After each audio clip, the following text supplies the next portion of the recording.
up. I've got to apologise. The posting today is a little bit late because we had... Pete, what did we have? Catastrophic malfunction. We'll stop at malfunction. It was a cascading malfunction. Because we normally record on a Tuesday afternoon for the Wednesday show. This is Wednesday morning. Look, $100 million is up for grabs tomorrow night. Powerball. Pete, you got a ticket? I'm buying it today. Buying it today. Do you just take your pick, a lucky dip, or do you have favourite numbers? No, I've got my numbers, yeah. All right. Okay. No, I just get a quick pick or an easy pick or something. For $100 million. Anyway, that's tomorrow night. Peter Clayton's behind the camera. I'm Jeremy Cordeaux. Welcome to The Garage and the Court of Public Opinion. A surge in COVID cases around Australia, if you haven't caught up with that. 30% up on this time last year. Be careful. That sounds serious. Well, the whole thing, of course, is serious. Maybe not quite as serious as we thought back in the COVID period. But anyway, there we go. Now, speaking of overreaction, the federal budget handed down last night. In brief, I don't know what I'd say. I'm not an economist. I'm not even an accountant. But it seemed to me the guy's juggling most of the already leaked measures contained in the budget tell me that it was and is an election budget. And it's not impossible that they might decide to go for an early, depending on the reaction, the public reaction to this budget, they may decide to go to an early election if they think they're on a winner. Better to do that than take the risk, and there are inherent risks in this budget. No attempt, of course, to live within their means. There never is. The old saying about you cut the coat according to the cloth. That'll never occur to them. Spend, spend, spend, spend. It's all wrong. It's all, in fact, back to front. Where is the restraint? The living within the means. The waste is there for everybody to see, the NDIS. Guess what? They're going to spend $40 million to crack down on NDIS fraud. Well, that in itself, I think, is a fraud. Lordy, lordy, lordy. It's blown out 14.3 billion, but they're promising, funnily enough, savings of 14.3 billion. Interesting. Think of all the other areas of waste. The Aboriginal budget, and I'm sure none of it ever gets to Aboriginals. The Yes referendum, that was 450 million. Consultants and advertising and travel. These are some of the obvious places to cut, for God's sake. Anyway, a lot more to say on Friday at the dining room table. We're still putting that together, by the way. We'll have had time to read the small print, and believe me, when it comes to a budget document, you need to read the small print. There'll be a $9.3 billion surplus and new expenditure of $9.5 billion. Seems like you're jumping up and down in the same spot, doesn't it? The government clearly expects inflation to be under control by the end of the year. That's not what everybody expects. Economically, they're kind of walking a tightrope, knowing that there's less than a year if things go to plan, or to the election cycle, less than a year to the next election. But your thoughts on Friday around the dining room table. 0491 65 68 60. We welcome your calls. We only have one phone. In other words, we don't have a switchboard, so I can't take calls and stack them and do it in an orderly fashion. It's a little bit, when you ring, I take the call. But when you ring and I answer the phone, you'll hear the program coming down the line. Don't hang up, I'll get there. And remember this, when you hear the Prime Minister say, my government has given the workers of Australia $1 billion worth of tax cuts. Gee, that sounds good. That sounds terrific. Until you divide that $1 billion by 20.5 million taxpayers, one way or the other, not all PAYE. But when you divide those figures, the billion by 20.5, you realise that is $48.78 a year. Now, don't you spend that all at once. Whoa. More to say later, but 4 more suspected illegal immigrants have just arrived. That's 3 boats in the last 5 days. What else is around? Nitrous oxide. Pete, do you know what nitrous oxide is? Laughing gas? Laughing gas, yeah.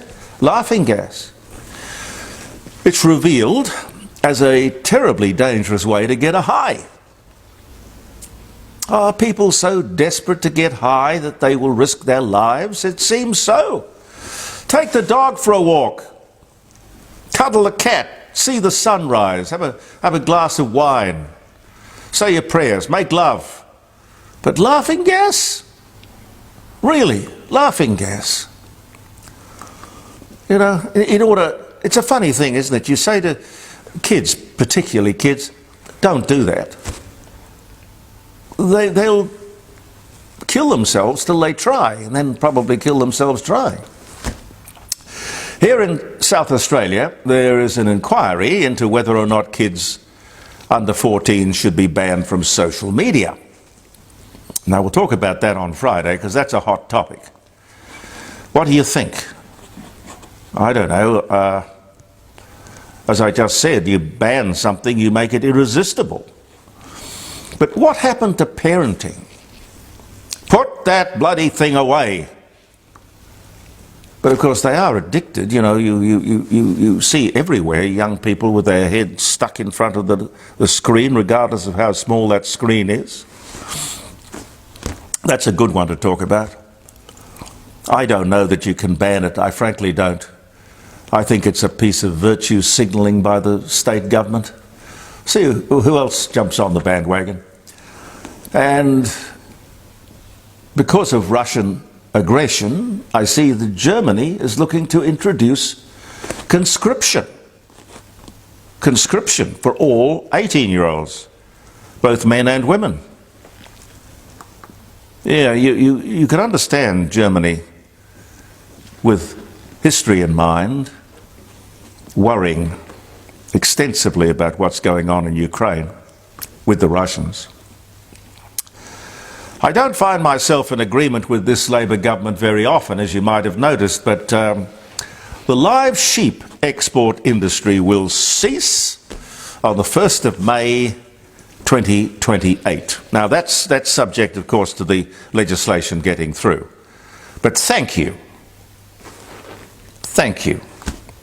I think it is fair to say that this industry, the live sheep export business, while obviously valuable to the farmers and the country, is not sustainable on the grounds of common decency. Here is an export industry which is easy to value add right here in Australia. Just tell me why your customers insist on live animals.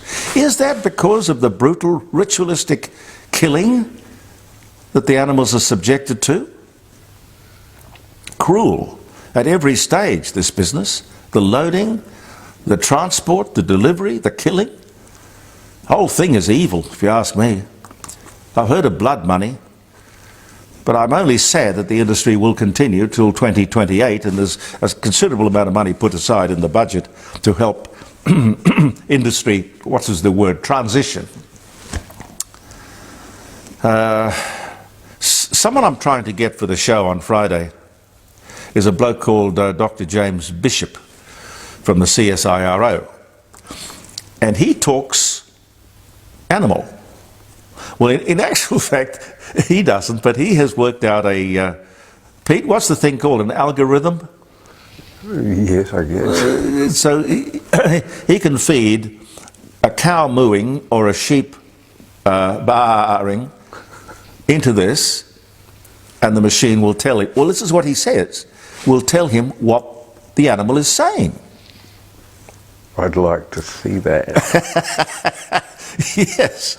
Well, he says that no, moo does not mean moo. They are actually conversing. There is meaning in all of this.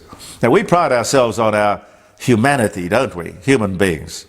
Sheep and cattle would not behave as we do, I'm sure. They are a lot more moral. And on Friday, we may find one who is prepared to tell you in his own words. On Friday, we'll get into that. I hope I can get him, because that sounds to me to be fascinating. Because if we go through life arrogantly, thinking that dogs are barking, and cats are meowing, and it doesn't mean anything, and birds are cheeping, of course it means something. They're talking to each other. What do you imagine they are trying to say? To or about us? Well, I know Katie asks for food. Oh, yes. Well, and walks. Well, she just has to look, and you understand. You interpret it well. But I take it, Pete, you would be happy about the end of the live sheep business? Very, very happy. As you said, I'm sad that it's 4 years down the track. Yeah. That's a lot of suffering in the meantime. Yeah. But yes, it's good news. Yes. A fantastic light show in our skies. I don't know if you've seen it. People have driven hundreds and hundreds of kilometres to get a better look. A plasma sunstorm, positively charged particles, an eruption on the sun, sending an amazing swirl of colour around the skies at 2 million miles an hour. But don't panic, it's all natural and it's a beautiful spectacle. And yes, like everything, it does affect our climate. No problem, because we have a very effective, probably God-given protective shield that protects us from all of that. Not so much the satellites, though. I think we'll maybe have lost a few of those shoebook size satellites that are whizzing around there. 7,000 of them or something. Yeah. Freedom of Information documents reveal some pretty shocking figures relating to the election of the South Australian Voice to State Parliament.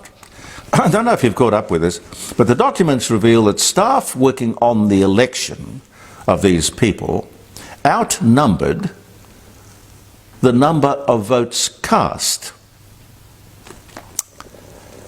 Low voter turnout, I'm quoting here, not exactly, but low voter turnout for the state voice to Parliament led to multiple occasions when there were more staff working in the booths than the number of people casting votes per day. Now, this Labor government here in South Australia would have us believe that they were driven to install, at our expense of course, this state voice because the Aboriginals demanded it. What rubbish! And the Premier, Peter Malinauskas, says of the poor turnout, they'll get the hang of it. They'll get the hang of it. I thought they already had the hang of it. That's quite disgraceful, Premier, really. Love to know whose idea it was to do that and why, because it certainly wasn't driven by the Aboriginals. You remember last week talking about strange hypocrisy and perhaps even lies? Last week we mentioned that the Grattan Institute sounded a warning to the government that it would, if it didn't change its pursuit of renewables, we would be caught eventually without power. We'd just get flat-footed. The other day, the federal government announced gas will be an important part of our energy future. We'll need it for heating and cooking and generating electricity.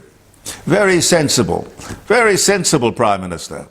Yet in Victoria, the government of a similar stripe to the federal guys still insists that gas will be completely phased out. Won't allow people to put a gas appliance in a house that's being built. Now, these people obviously don't talk to each other. They wouldn't make sense even if they did, probably. And we've got the ANZ Bank and other lending institutions saying that they won't fund any future gas or oil projects. Now, these are probably the same people who campaigned and donated money for The Voice. Totally wrong and totally out of touch, ladies and gentlemen. In any case, all this disruption and expense is nonsense, because Australia's contribution to global emissions is nothing, 1.3%, nothing. So what is the problem or the crisis that we're trying to fix in the first place? It's like The Voice. It's all in their head. Since the federal government was elected, well, it's sort of 2 and a bit years ago, there have been 17, not highly publicised, you understand, but 17 boats bringing some 300 illegal immigrants to our shores. 33 asylum seekers arrived in Western Australia last Thursday morning, as I said at the beginning of this posting and podcast. 33 asylum seekers just last Thursday. Briefly sent to Christmas Island, I understand, and then moved on to where, I don't know, possibly Nauru. The West Australian coast is a very difficult but not impossible piece of coastline to patrol, and it's in our interests to devote more attention to it.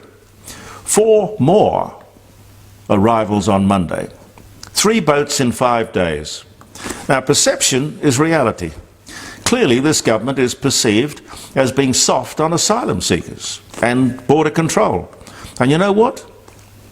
In their hearts, they are. The Immigration Minister, Andrew Giles, is on record as saying, "The only reason I am in Parliament is to advocate for refugees." And this is the man you put in charge of immigration?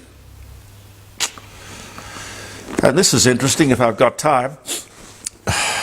The federal Labor government has spent $100,000 on headhunters. You know what headhunters do? You know, corporate headhunters. You tell them who you're looking for, pay them a lot of money, and they go out and find him or her. $100,000 we've shelled out to go out and find replacement board members for the Reserve Bank Board. This is even before legislation to allow this has been passed, let alone presented. So what are they planning, I wonder? A less independent board, perhaps? Or is it back to the Paul Keating days, when he used to hand out those board positions on the Reserve Bank like knighthoods? And there were some pretty strange people there. This is back, of course, when we suffered record inflation, record interest rates, and, of course, the recession we had to have. Would we really go back to this totally discredited system of political patronage and jobs for the boys? And one more that you may not have noticed quickly. PricewaterhouseCoopers, who face one of these consulting companies, who face criminal charges for allegedly giving the Taxation Department advice and then briefing clients on how to avoid the measures. Now, do I hear you say conflict of interest? Well, PwC sold that consulting division for $1 because they kind of realised what it was worth. Probably lucky to get $1. Well, guess what? PricewaterhouseCoopers Indigenous has just won a $700,000 deal to do more work for the government. I know these people in Canberra are wedded to consultants, but quite honestly, do you think this is a good look, or that no one would notice? And that sadly one of those people who did might be me, and I got a big mouth. What the hell's going on? What the hell? Now, what we've decided to do, and it's, I guess we could say by popular demand, You know, we're having the one show on the Wednesday and the live streaming show from the dining room table, jeremycordo.com on Friday. Last week it was too long, wasn't it, Pete? You agree with that? Well, I think... Don't gild the lily, it was too long. Nobody's going to sit there for an hour, so we'll keep it to half an hour, but the compromise is we'll put 2 in, say, Tuesday and Wednesday, and the live streaming show on Friday. So there'll be 2 half-hour podcasts or postings, Tuesday and Wednesday starting next week, and we'll get on with it. We will get on with it, ladies and gentlemen. Happy birthday if you're having a birthday or a wedding anniversary. Ah, dear, oh dear, I didn't bring my glasses down. That's one thing I didn't do. It's the 15th of May, 1928, and Mickey Mouse makes his first ever appearance. It was in a silent film. It was called Plain Crazy. Yeah, a lot of things in this world are plain crazy. Zara Phillips, the English daughter of Princess Anne, born in London in 1981.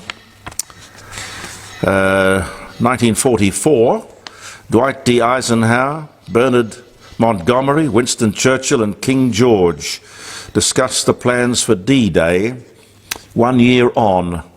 D-Day 1945. The final skirmish in Europe is fought near Slovenia, and the year was 1945. But the plans for D-Day began being made on this day 1 year earlier.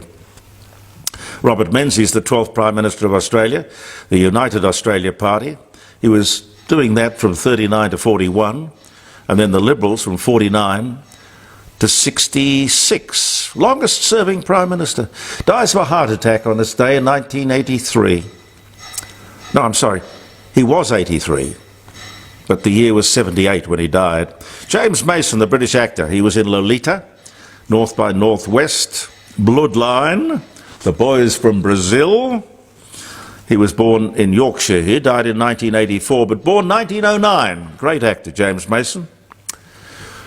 James Puckle, a London lawyer, patents the world's first machine gun in 1718. Golly, the only one I've ever heard of was the guy called Gatling, after whom the Gatling gun was named. So apparently there was one way before that. James Puckle. Las Vegas was founded in Nevada in 1905. I think the mob did that, didn't they? Or did they sort of build it up? I can't remember the mythology. June Carter Cash, American Grammy Award-winning country singer, 2003. She dies of complications after heart surgery at the age of 73. Ellen Church becomes the first female airline stewardess aboard a United Airlines flight from San Francisco to Cheyenne on this day in 1930. I wonder what she was like. God, there was a time when air hostesses, they weren't attendants, they were hostesses. They were some of the most glamorous women in the world. What did the Reg Ansett memorably say when he saw the Standard slipping? I don't know. Tell me. He was a very frank man. Sir Reginald Ansett, head of Ansett Airlines. He said, these days they're a bunch of old boilers. Don't tell anyone I said that. I didn't say that. Martha Stewart, 2023, appears in Sports Illustrated. She was 81 years old, and she appeared as part of the swimsuit issue, wearing a swimsuit. Good for her. Anyway, we will leave it there. Thank you very much for viewing the Court of Public Opinion, ladies and gentlemen. And again, I'm sorry for the late posting, but we had some technical problems last night. Thank you very much. Look forward to your company on Friday, jeremycordo.com, around the dining room table, where you can give us a call and have your say about what you will. But Believe in yourself, and thank you for viewing the Court of Public Opinion.